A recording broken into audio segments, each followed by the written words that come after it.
नमस्कार विद्यार्थी मित्रांनो, परत एकदा माझ्या चॅनलवर तुमचं स्वागत आहे. पार्शियल फ्रॅक्शनचा प्रॉब्लेम आपण या व्हिडिओ लेक्चरमध्ये एक सोडवणार आहे. प्रॉब्लेम असा आहे, रिझॉल्व इनटू पार्शियल फ्रॅक्शन्स, आणि हा कॉम्प्लेक्स फ्रॅक्शन आपल्याला दिला आहे x+3 डिवायडेड बाय हे 3 फॅक्टर दिलेत. आता तिन्ही फॅक्टर बघा लिनियर फॅक्टर्स आहेत आणि वेगवेगळे आहेत, त्यामुळे डिस्टिंक्ट लिनियर फॅक्टर्स या कॅटेगरीमध्ये हा कॉम्प्लेक्स फ्रॅक्शन येतोय.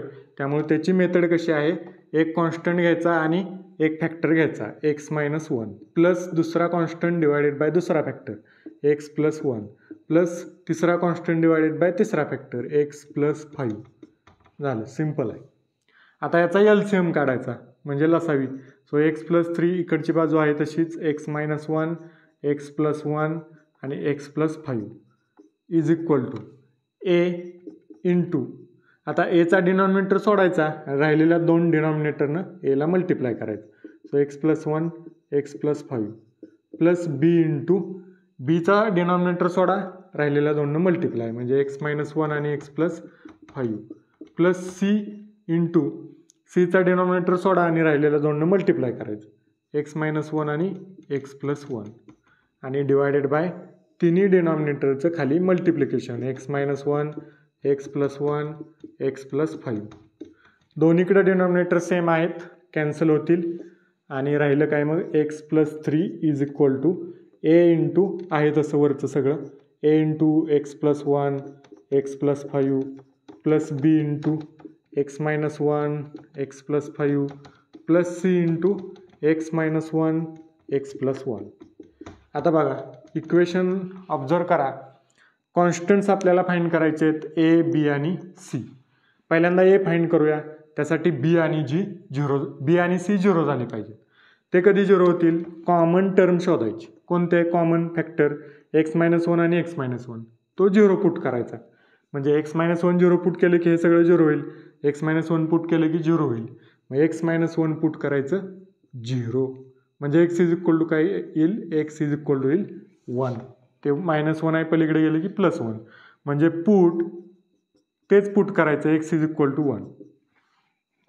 सगळीकडे पुट करा, बघा काय येते. 1 + 3 4 येणार is equal to a into 1 + 1 2 1 + 5 6 plus लिहित नाही आता मी.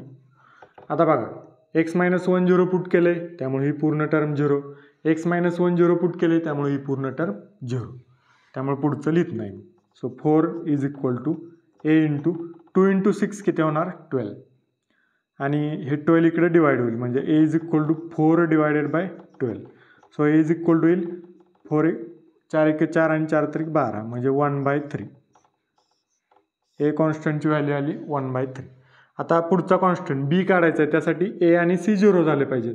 मग a आणि c मध्ये कॉमन काय आहे, x+1 आणि x+1 ते झिरो पुट करायचं. म्हणजे x+1 झिरो पुट करायचं तर x इज इक्वल टू काय येईल, हे +1 इकडे -1 होईल, x is equal to -1 put करायचं. So put x is equal to -1. Simple method आहे, काय अवघड नाही. सो एक्सच्या जागेवर -1 टाका आणि x+1 जिथं असेल ती टर्म मायनस होणार. x+1 a ची टर्म झिरो होणार, x+1 c ची टर्म झिरो होणार, राहणार फक्त b ची टर्म. टाकूया. -1 + 3 + 2 इज इक्वल टू, ही टर्म झिरो लिहित नाही मी, b इंटू x आहे -1 पुट केले x is equal to -1. So -1 -2 आणि -1 + 5 + 4 आणि प्लस हे -1 + 1 झिरो होणार आहे, x+1 झिरो पुट केले त्यामुळे ही टर्म झिरो, ती लिहित नाही. So 2 is equal to b into -2 into 4 -8, -8 इकडे डिवाइड होईल. So b is equal to 2 divided by -8, 2 in 4 न भाग जाणार म्हणजे राहिलं काय, हे मायनस साईन वर लिहितो मी, b इज इक्वल टू -1/4. हा आला b. आता c साठी काय पुट करायचं आहे, put x is equal to, आता c काढायचं असेल तर a आणि b झिरो झाले पाहिजेत. a आणि b मध्ये कॉमन टर्म कोणतं आहे, x+5 आणि x+5, ती सरळ झिरो टाकायची म्हणजे हे झिरो होईल, हे झिरो होईल, फक्त c राहील. x+5 इज इक्वल टू 0 टाका म्हणजे x इज इक्वल टू किती पुट करावं लागेल, हे 5 इकडे आले की -5 होईल, x is equal to -5 put करा. राईट. मग -5 + 3 -2 इज इक्वल टू x + 5 0 टाकले हे 0 झालं, x + 5 0 टाकलं हे 0 झालं, राहिलं काय तर c इंटू x आहे -5 -5 -1 -6 आणि -5 + 1 -4 -2 is equal to minus into minus plus आणि 6 इंटू 4 24 c इंटू 24 हे इकडे डिवाइड करा.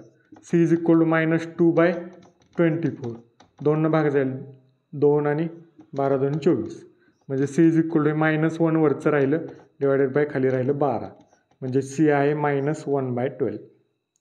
आता ते इथं फ्रॅक्शनमध्ये मांडूया आपण.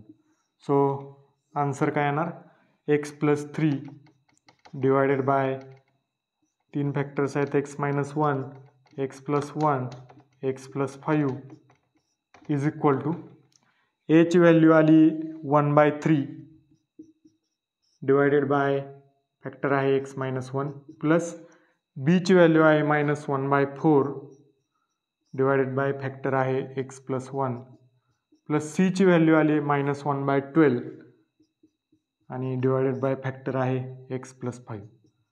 अशा पद्धतीनं आपण या कॉम्प्लेक्स फ्रॅक्शनचं सिम्पल पार्शियल फ्रॅक्शनमध्ये कन्व्हर्जन केलं किंवा रिझॉल्युशन केलं.